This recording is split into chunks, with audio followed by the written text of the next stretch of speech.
Bonjour, il est 12h sur l'ensemble du réseau synchronisé de Sen Radio. Bienvenue à vous dans ce journal.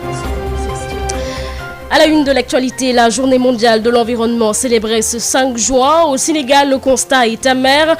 La dégradation de l'environnement entraîne l'appauvrissement des terres, l'exploitation minière au détriment de l'agriculture, source de maladies et de pollution. Dans le sud du pays, à Sédhiou, l'ampleur des coupes de bois met en péril les massifs forestiers. D'ailleurs, le président de l'Alliance des écologistes du Sénégal prône une synergie d'intervention des acteurs pour une meilleure prise en compte de tous les phénomènes liés à l'érosion côtière. Et puis à Saint-Louis, une convention signée entre le maire et le directeur général de la Caisse de dépôt et de consignation en vue de la reconstruction des 3 marchés de la ville, une enveloppe financière qui s'élève à 10 milliards de francs CFA.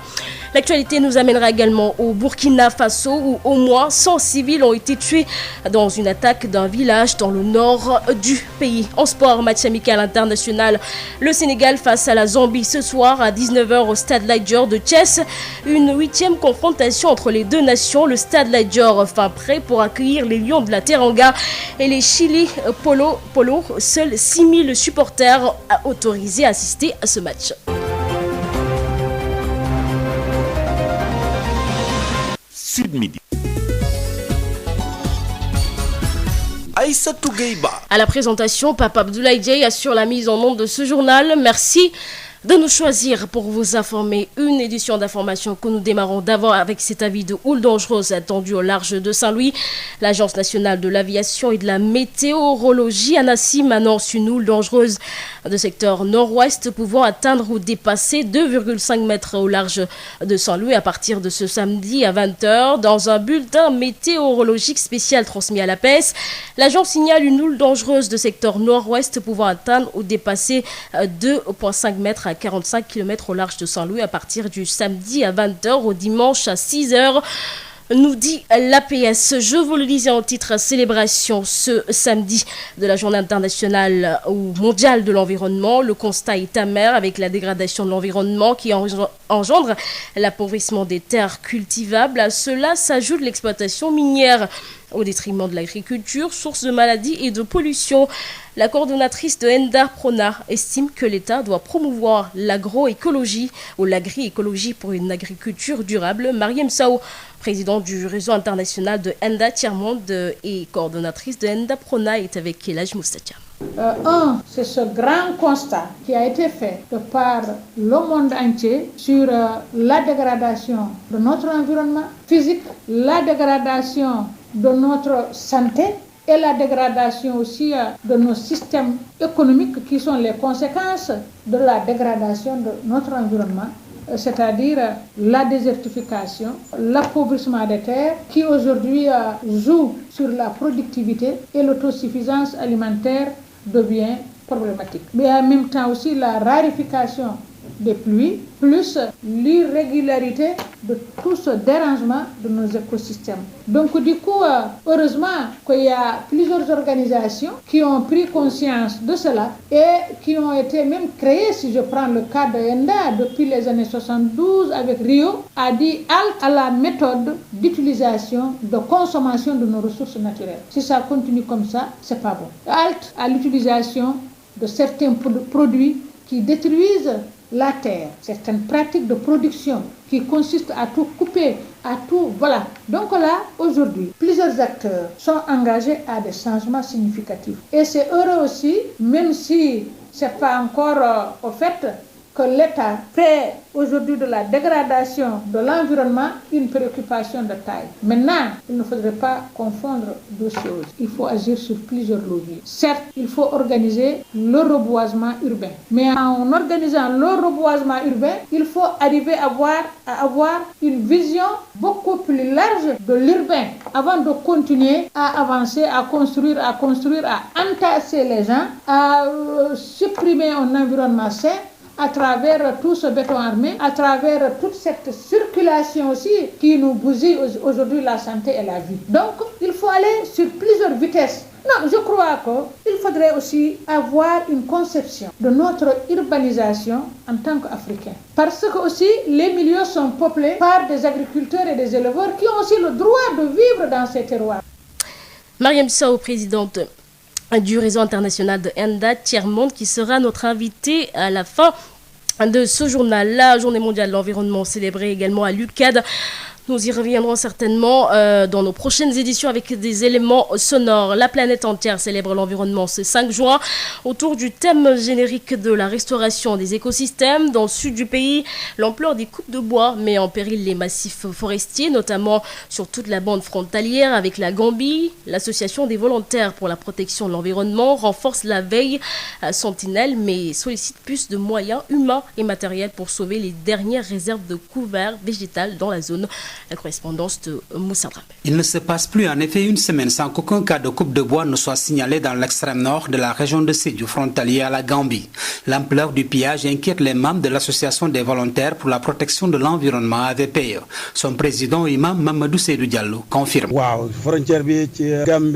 Oui, en effet, à la frontière avec la Gambie, notamment dans le Kabada et le Diaron, les coupes de bois sont extrêmement inquiétantes.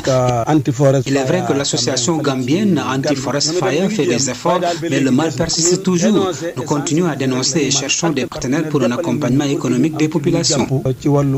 Leur engagement est sans faille, mais la complexité et la dimension multinationale du phénomène contrebalancent par moments leur peu d'espoir sur l'avenir aléatoire du couvert végétal. Je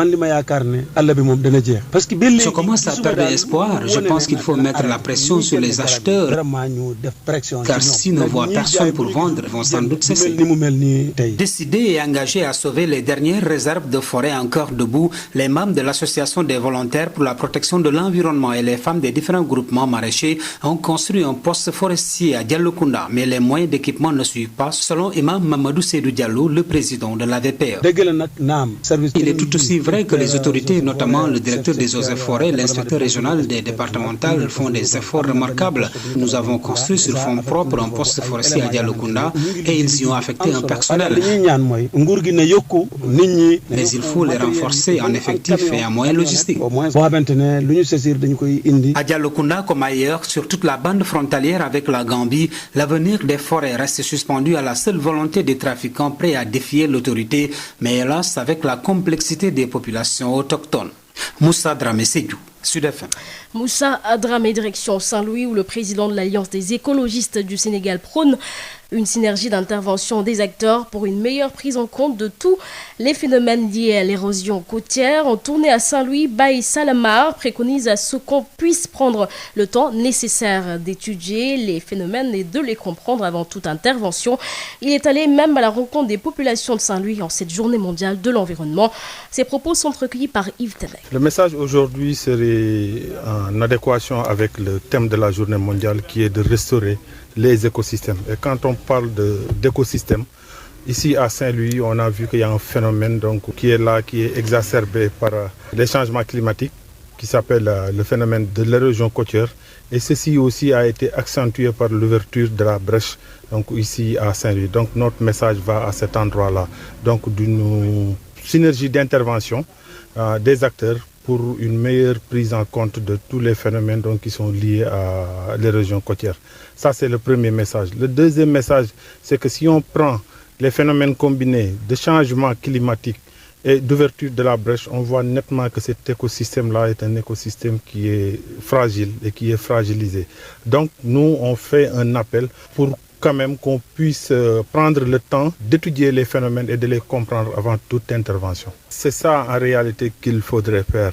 Parce que dans le domaine de l'érosion côtière, toute intervention qui n'est pas précédée d'études est soit vouée à l'échec ou bien soit ça présente des risques d'exacerbation, par exemple, des phénomènes qui sont là.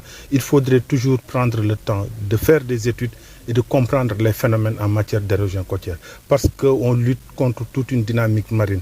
Et aujourd'hui, il est admis qu'en matière d'adaptation, il y a trois sortes de types d'adaptation. Soit on laisse la nature faire son œuvre, ou bien on va vers des solutions douces, ou bien on va vers des solutions en dur. Et aujourd'hui, ce qui est recommandé par la communauté internationale, en tout cas la tendance la plus lourde, c'est d'aller vers des solutions soft. Parce qu'en matière de solutions en dur, tant qu'on sort de la zone d'effet, on risque d'avoir des répercussions et des conséquences qu'on ne maîtrise pas. Restons toujours à Saint-Louis avec le maire de la commune de Saint-Louis, Mansour Faye, et le directeur général de la Caisse de dépôt et de consignation, Sherba, qui ont signé vendredi une convention au cadre de partenariat en vue de la reconstruction des 3 marchés de la ville. L'enveloppe financière prévue pour ces travaux s'élève à environ 10 milliards de francs CFA et des dispositions seront prises pour reloger les commerçants de ces 3 marchés. Mansour Faye, maire de Saint-Louis, est avec Yves Tandek. Le directeur général de la Caisse de dépôt et de consignation, mon frère et ami Cheikh Ba, et moi-même, Mansour Faye, maire de la commune de Saint-Louis, venons de poser un acte fort, c'est-à-dire la signature d'une convention cadre qui va consacrer la reconstruction des 3 marchés de Saint-Louis. Le marché de Ndartout, le marché de Sor, communément appelé marché Tendiguen, et la construction d'un nouveau marché, le marché de Pékin, au niveau donc du bassin de rétention. Cela veut dire quoi? Cela veut dire que la Caisse de dépôt et de consignation est en train de traduire en acte la vision de M. le Président Macky Sall. Vous l'avez suivi il y a quelques mois, il y a quelques années. Le Président avait instruit les différents services de procéder à la reconstruction et à la sécurisation des marchés à l'échelle nationale. Vous l'avez remarqué, le marché au niveau de Kaolack est en cours de construction. À Ziguinchor, le marché Tilène est en cours de finition. À Dakar, je pense, le marché Sandiga aussi donc, est en train donc, de voir le jour. Saint-Louis, donc voilà, sera de la partie de la ville de Saint-Louis, mais avec 3 marchés qui seront reconstruits par le partenariat avec la Caisse de dépôt et de consignation. Cela veut dire quoi? Cela veut dire que Saint-Louis est dans la dynamique aujourd'hui des villes émergentes. Et nous allons, Inch'Allah, continuer dans cette dynamique parce que nous avons une ville merveilleuse. Sud FM, l'info, c'est ici.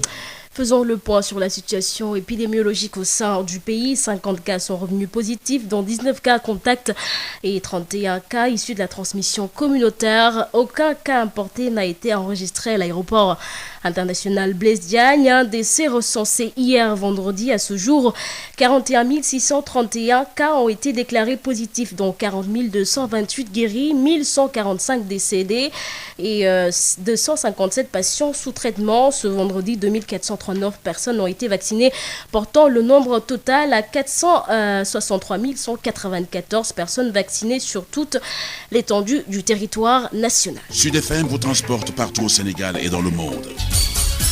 Sud International. Je vous le disais en titre, au Burkina Faso, au moins 100 civils personnes ont été tuées dans l'attaque d'un village du nord du pays. Des individus armés non identifiés ont attaqué Tadaria et tué 13 personnes parmi les populations civiles, a déclaré à l'AFP une source de sécurité, ajoutant qu'un supplétif de l'armée venu porter secours aux habitants a également été tué. L'attaque et le bilan ont été confirmés par une source locale. Et puis, le président français Emmanuel Macron a décidé de lancer les états généraux de la justice, annoncé samedi 5 juin à l'Élysée, soulignant le profond attachement du chef de l'État à la séparation des pouvoirs, et alors que l'institution judiciaire est vivement critiquée par des élus politiques et des syndicats policiers.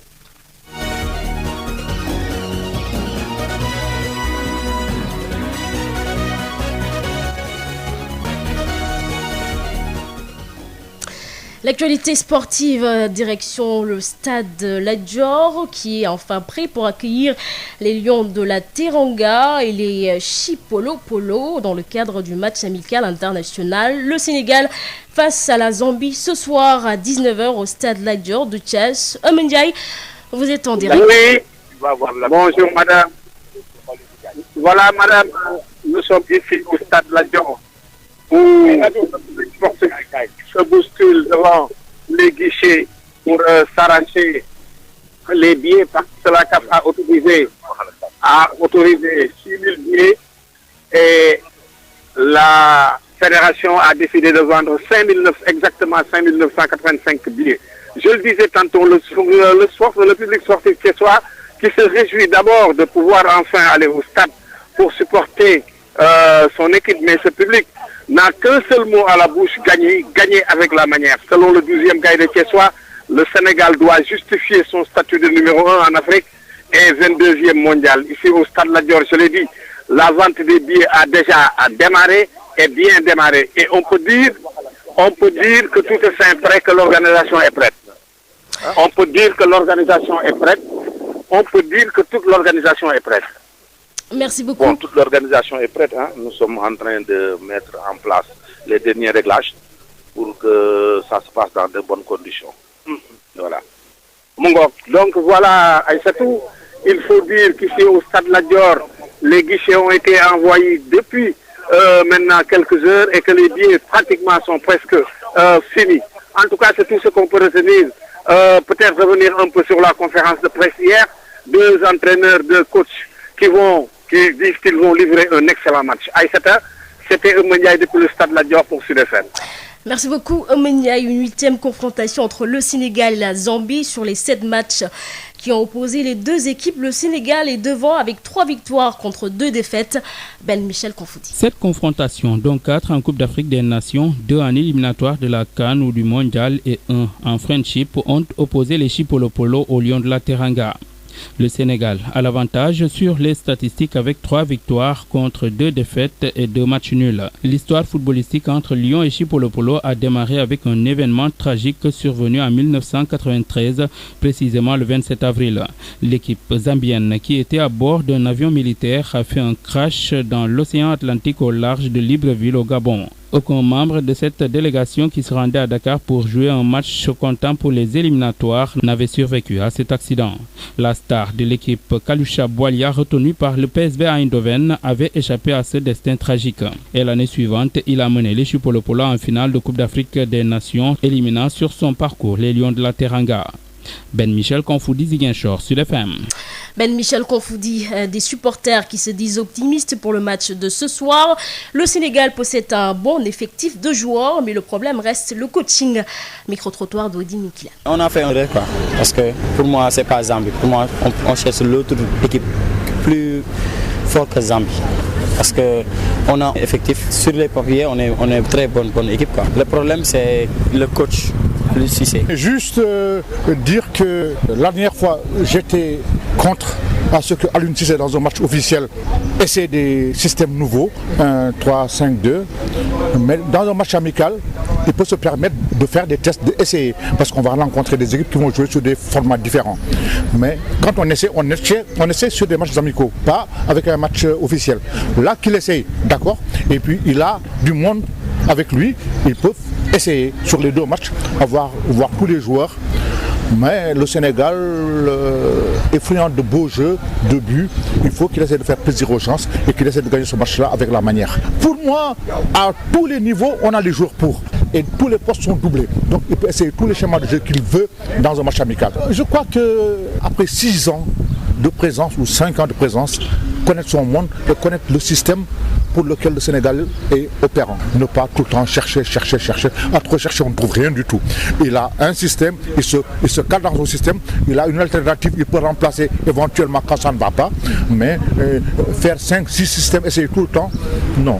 Avoir son 11 de départ, avoir un système calé, jouer, puis changer en fonction des opportunités. En termes footballistiques, le Sénégal s'en sort pas mal. Et je pense qu'on a des chances, en tant que Sénégalais, de croire en une victoire, cette CAN-là, déjà, qui arrive. Surtout pour la Coupe du Monde, les qualifications. Je pense qu'il y a quand même une marge de progression assez conséquente. Non, il y a des bons joueurs qui évoluent en Europe. Match Sénégal contre Zambie, c'est donc ce soir à 19h au Stade Lat Dior de Thiès. Le 2e match amical international est prévu mardi prochain face au Cap-Vert, toujours au Stade de Lat Dior. Sud Midi, l'invité. Il s'agit de Mariam Sow, présidente du réseau international de Enda Tiers-Monde et coordonnatrice d'Enda Prona, avec El Hadj Moussa Thiam, qui revient notamment sur la journée mondiale de l'environnement. Madame Sow, vous êtes la présidente du réseau international Enda Tiers-Monde, en même temps coordonnatrice de Enda Prona. Aujourd'hui, 5 juin, le monde célèbre la journée mondiale de l'environnement dont le thème est restauration de l'écosystème ensemble.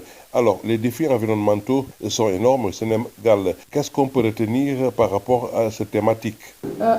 C'est ce grand constat qui a été fait de par le monde entier sur la dégradation de notre environnement physique, la dégradation de notre santé et la dégradation aussi de nos systèmes économiques qui sont les conséquences de la dégradation de notre environnement, c'est-à-dire la désertification, l'appauvrissement des terres qui aujourd'hui joue sur la productivité et l'autosuffisance alimentaire devient problématique. Mais en même temps aussi la raréfaction des pluies, plus l'irrégularité de tout ce dérangement de nos écosystèmes. Donc du coup, heureusement qu'il y a plusieurs organisations qui ont pris conscience de cela et qui ont été même créées, si je prends le cas de ENDA, depuis les années 72 avec Rio, a dit halte à la méthode d'utilisation, de consommation de nos ressources naturelles. Si ça continue comme ça, c'est pas bon. Halte à l'utilisation de certains produits qui détruisent la terre, certaines pratiques de production qui consistent à tout couper, à tout, voilà. Donc là, aujourd'hui, plusieurs acteurs sont engagés à des changements significatifs. Et c'est heureux aussi, même si c'est pas encore au fait, que l'État fait aujourd'hui de la dégradation de l'environnement une préoccupation de taille. Maintenant, il ne faudrait pas confondre deux choses. Il faut agir sur plusieurs leviers. Certes, il faut organiser le reboisement urbain. Mais en organisant le reboisement urbain, il faut arriver à avoir une vision beaucoup plus large de l'urbain avant de continuer à avancer, à construire, à entasser les gens, à supprimer un environnement sain à travers tout ce béton armé, à travers toute cette circulation aussi qui nous bousille aujourd'hui la santé et la vie. Donc, il faut aller sur plusieurs vitesses. Non, je crois qu'il faudrait aussi avoir une conception de notre urbanisation en tant qu'Africains. Parce que aussi, les milieux sont peuplés par des agriculteurs et des éleveurs qui ont aussi le droit de vivre dans ces terroirs-là. De quel droit a-t-on de faire une urbanisation par forcing en essayant de déménager tous les agriculteurs qui vivent dans les Niayes et qui aujourd'hui de leur agriculture apportent des éléments importants dans notre système de consommation. Les légumes, on en a besoin et cette zone aujourd'hui elle est fortement menacée, quel que soit l'embellissement qu'on fait au niveau des écoles. À quoi bon de modifier tout ce système de bas-fonds qui existent en fouillant, en cherchant du zircon, en déracinant un certain nombre d'écosystèmes et qui ont leur raison d'être par rapport à la vie de ces communautés-là. A-t-on calculé les revenus qu'on tire de ces ressources minières par rapport à l'intérêt de ces communautés-là qui vivent de l'agriculture, qui vivent de la pêche, qui vivent de leur élevage et aussi des générations futures qui ont le droit d'exister? Est-ce qu'on a fait la balance pour essayer d'évaluer? Est-ce qu'on n'est pas en train non seulement de briser l'environnement, mais en même temps aussi de briser, de violer les droits humains de ces communautés-là? Pensez-vous que la transition écologique pourrait être une solution face à cette dégradation de l'écosystème quand on sait qu'également l'État doit faire face à la souveraineté alimentaire avec l'implantation des agro-business? Donc pour moi, je crois qu'avec l'ambition que l'État porte aujourd'hui autour de la transition agroécologique, autour de vivre autrement, donc il faut avoir des réflexions beaucoup plus profondes. Et cela ne pourrait pas être défini entre les quatre murs. C'est avoir une démarche participative avec les communautés, maîtriser, interroger ces communautés-là dans leur modèle de vie et engager vraiment un système d'habitation. Et dans certaines régions même, c'est un modèle même de construction adapté à nos systèmes. Il faut un développement qui s'enracine sur nos valeurs et sur nos cultures. Et si on ne fait pas ça, donc, et nous ouvrir, d'accord, je suis d'accord qu'on s'ouvre, mais maîtrisons d'abord qui nous sommes. Quel est le modèle économique qu'on se donne? Est-ce qu'on va continuer toujours à faire cette course de vitesse pour gagner beaucoup plus d'argent et détruire l'intérêt des générations? Madame Sow, la société civile est en train de dénoncer des fois la politique donc environnementale de l'État sur certaines questions. Est-ce que donc la société civile est bien entendue et bien écoutée par les gouvernants pour une meilleure préservation de l'environnement? Vous savez, nous, notre objectif, justement, c'est ça. C'est aller au niveau de la base, c'est réfléchir, c'est expérimenter. Et on cherche à diffuser nos expérimentations. On les invite à partager ce que nous sommes en train de faire. Avoir leur écoute, ce n'est pas aussi évident que ça. Quand ils ont commencé la réforme foncière, par exemple, et on est sur le terrain, on s'est dit non, on ne va pas réformer n'importe comment sans impliquer les politiques nationales. Donc nous, en tant qu'ONG, en tant qu'organisation paysanne, nous nous sommes retrouvés avec les paysans pour imposer, en tout cas pour donner une vision des paysans par rapport aux éleveurs, les agriculteurs, ceux qui vivent de la cueillette. Là, ils sont conscients parce qu'ils ont géré les terres avant. Donc ils ont une certaine vision. Et là, ils savent bien que la terre n'augmente pas.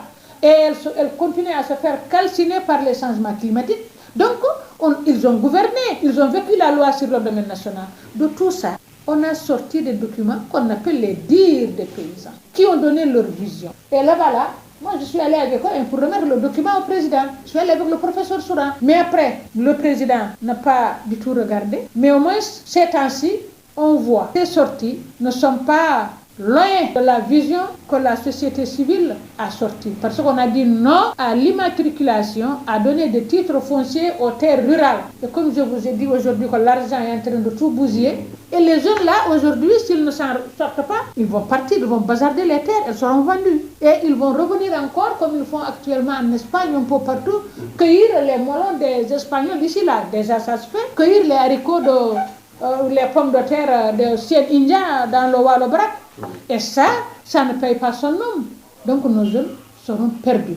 Depuis qu'on a introduit les engrais et les pesticides, mais est-ce que ça nous a permis d'avancer? Au contraire, ça a contribué à tuer, à dégrader notre environnement. Aujourd'hui, les arbres qu'on est en train de remettre, et pourtant l'arbre a été toujours partie prenante au niveau de notre agriculture, au niveau de notre système d'élevage. Ils ont tout déraciné pour produire plus. Et là, qu'est-ce qu'il y a? C'est des terres qui ne donnent plus. Ça a été lessivé. On a dit considérer l'engrais comme du miracle et ils ont abandonné un certain nombre de pratiques. Qu'on utilise l'engrais ou pas, il faut l'agroécologie. Donc il y a plein de choses à rebâtir.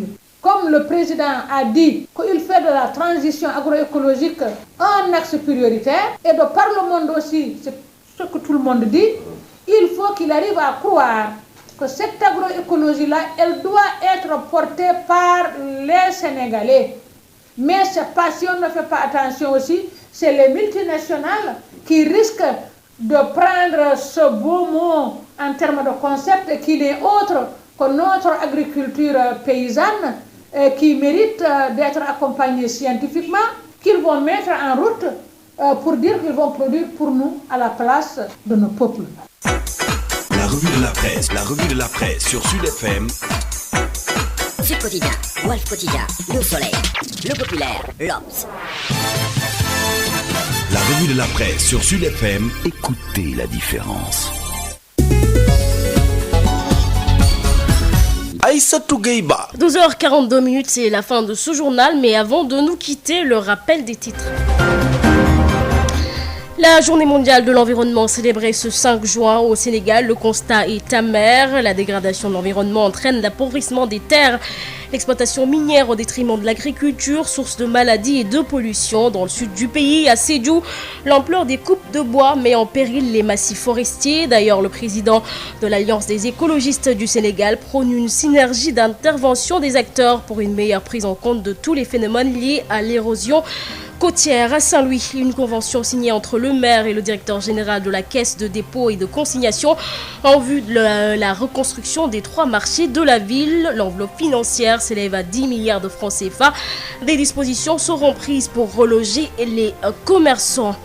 Le président burkinabé décrète 72 heures de deuil national à compter de ce samedi à 0 heure. Au Burkina Faso, au moins 100 civils ont été tués dans l'attaque d'un village dans le nord du pays.